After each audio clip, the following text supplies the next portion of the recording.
Welcome to another edition of the Insider Hoop Scoop. I'm Jarret Johnson. I'm joined by the mighty Joe Yeager. Mighty Joe, man, we're in our like Tommy Bahama shirts, man. You're this close to basically having some pina coladas, being on the beach or something like that. I mean, beautiful weather here in Lubbock. But how are you doing overall? Yeah, pina coladas, and yet we're at work. Oh, that's true. You know, that's true. I know, but not working in the salt mines or anything. But yeah, doing real good, man. This is a beautiful day. It's been a lot of clouds and rain lately, which you always are blessed for, but it's just about as pretty as it could be right now. All right, well, after this video, margaritas and pina coladas on me. How about that? All right, but for this video here, I mean, look, the rich get richer. It was really just the cliche that just pops in my head. Like it seems like every other day, man, Texas Tech adds another big-time player, and since the last time we did one of these videos, two big-time players, two forwards, Texas Tech has added to the roster, or at least picked up commitments on. Look, Tyreke Smith, 6'8", power forward out of Cedar Hill there in the Metroplex. He's a classic big guy. You and I both have kind of written about him, talked about him some, but just your overall thoughts on him signing with Texas Tech. He came here and visited, committed less than a week after that, a couple days later signed, should be on campus very soon and in the next week or so. Well, what do you think about Texas Tech landing Tyreke? Yeah, boy, Beard's on a real hot streak, you know, and it's not like he's ever gone really cold, but I mean, it's just everybody who shows up these days signs on the dotted line. And we're not talking about any bums either. These are legitimate players. And yeah, Tyreke, very, very athletic 6'8" guy, totally above the rim sort of a player. And he's got some physicality to him as well. Gets up and down the court, and a guy that can block some shots as well, which is, I mean, you know what this is all about, a lot of it. I mean, you know, bringing in Holyfield and Tyreke Smith is designed in large part to make up for what you're losing with Tariq Owens and Norris to an extent as well. Yes, and so you bring in Smith, and you know, it's just a matter of what's going to determine whether he can really get on the court and help you on that defensive end is, can he kind of hold serve on the offense? You need somebody who's going to come in there and he's not going to be a liability on the offensive end. If he can do that and just and sort of fit into what they're doing with that motion, then he will be a big help on the defensive end and on the glass to an extent as well immediately. And then you just want to see that offensive game develop over time.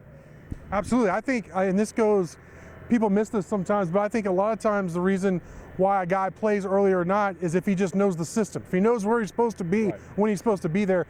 And you see that a lot. I know you being close to the court, see how frustrated Coach Beard and Coach Adams could get with some of the young guys. So if Tyreke can really get down what they're trying to do both offensively and defensively, that'll go a long way towards him helping out immediately. Another guy Texas Tech has added, and this is no like just throw in late addition. This guy is a legit baller, is Joel Ntombwe. And that's my best shot at. It may be Joel, it may be Tombwe, maybe Ntombwe, but y'all get the idea. 6'9" forward from UNLV. Averaged almost 12 points, 5.5 rebounds as a freshman there for the Running Rebels. Really good player. I mean, he's gonna have to sit out a year unless he gets some waiver, which I haven't heard about them applying for one yet. He's not even on campus yet. So, but look, big time get for the Red Raiders. Really setting them up for more success down the line. Yeah, I mean.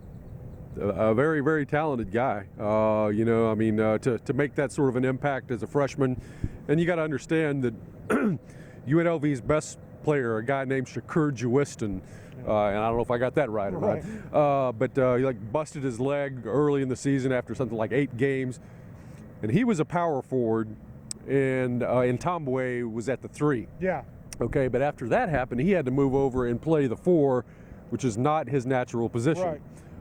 So, I mean, there's kind of the thought that if that hadn't happened and he had been able to stay at the 3 the entire year, his numbers may have been just absolutely off the charts. And they were pretty good as it was. So this is a guy who's got some real ability. I mean, he's another big guy that can shoot the rock from outside. Tech's stockpiling these sorts of guys. Yeah. You know, really big players, guys that could just put them up there on the perimeter and have them knock stuff down. And you know, we'll see if he's going to be get some sort of a waiver. You know, the situation at UNLV is they fired their coach Marvin Menzies. and I don't know that much about it, but I understand that that can be a factor. Sure. And so that if they apply for that waiver, that's going to be a factor. And it's, as Beard himself says, well, hey, you know, it's the NCAA. Nobody understands why they do what they do and why they don't do it. Yeah. I don't either. I can't predict it, but you know, it's not out of the question that he could play this year, I think. So, you know, we'll just have to see. Yeah, another part to getting in Tomboy is that his little brother, Joel Kuminga, is one of the top, elite recruits for the 2021 class.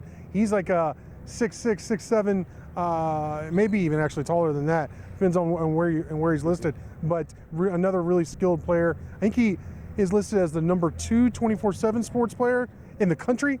5-star guy, number 3 overall in the composite rankings. So, I mean, hey, that wouldn't hurt. Tomboy by himself is a huge pickup, but adding his little brother a couple years down the line, wow, that would really be just a grand slam. But great stuff from you as always, Maya Joe. Thank you all for watching, and until next time.